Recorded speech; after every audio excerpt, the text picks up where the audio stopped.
Ang lunar Sabbath ngayon ay Huwebes. O yan na po. So next. So, sa bawat pasimula ng buwan at sa bawat araw ng pamamahinga, ang lahat ay sasamba sa akin. Ito yung pinaka-defense na verse natin. Ito yung pinaka-sandigang bersikulo natin na nasusulat sa Isaiah 66 verse 23. Which is, itong verse na ito, nung ina-analyze ko, magaganap pala ito sa huling mga araw. Hindi pa pala doon sa kanila.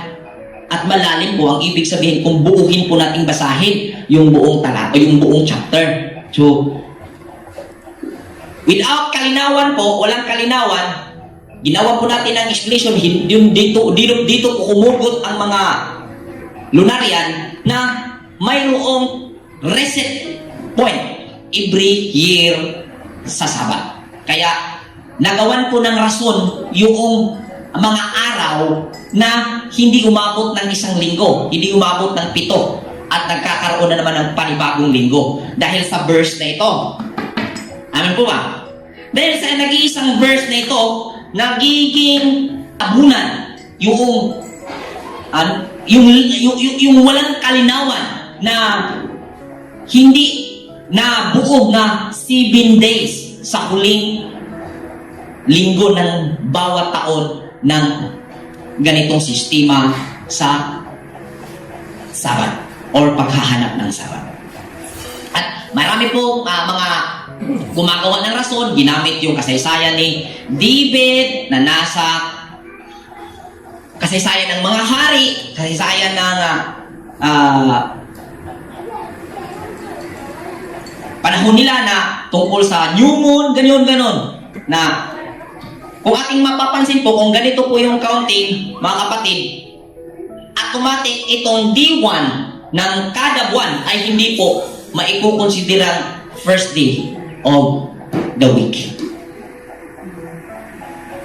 Dahil kung ating tingnan, 1, 2, 3, 4, 5, 6, 7, so ang Sabat dito ay Tuesday. So, mayroong dalawa na nagiging katanungan bawat buwan. So, kada buwan, ayon sa explanation ng every month, nagre-recon ng Sabat, nagre-reset ng Sabat, ito daw first day ay hindi daw ito bibilangin na unang araw dahil consider daw ito na Sabat din. Pero, dalawa na ang Sabat. Yan na nga yung ano eh. Ang ganito ko na ang style, mga kapatid, ayon sa Opirin. Itong unang araw, hindi daw yan bibilangin. Sisimula ka daw magbilang dito sa 2. So, new moon ngayon, hindi yan araw. Sabat daw yan. Eh, ano ba ang Sabat? Di ba araw? Ikaw, pili mo. Talaga? Ito daw, D1 ay hindi mo ibibilang sa pagbibilang ng mga araw kung Sabat day ang iyong hanapin. Dahil dito ka daw sa 2 magsimula. Anong tawag daw dito muna? Sabat daw ito?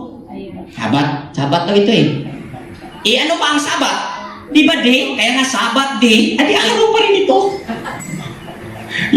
Tapos mga kapatid, dahil 29.5, so automatic sa next month, magkakaroon ng 30. So, kung dito, isang buwan ang naging na-question, pagdating sa ikalawang buwan, 2 araw na ma-question. So, Sabat daw itong unang araw at itong pang 30 days. Sabat na rin ito. Naghanap kayo sa pangalan ng Sabat para matabunan yung mga lilitaw na katanungan ano ang mga araw na ito.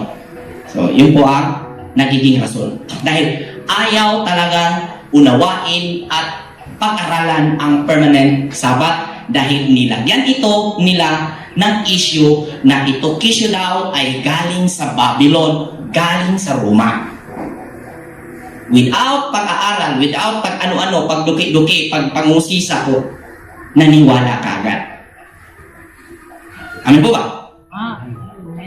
Yan po ang kadalasan nangyayari. So, yan po ang explanation kung bakit lunar. So next,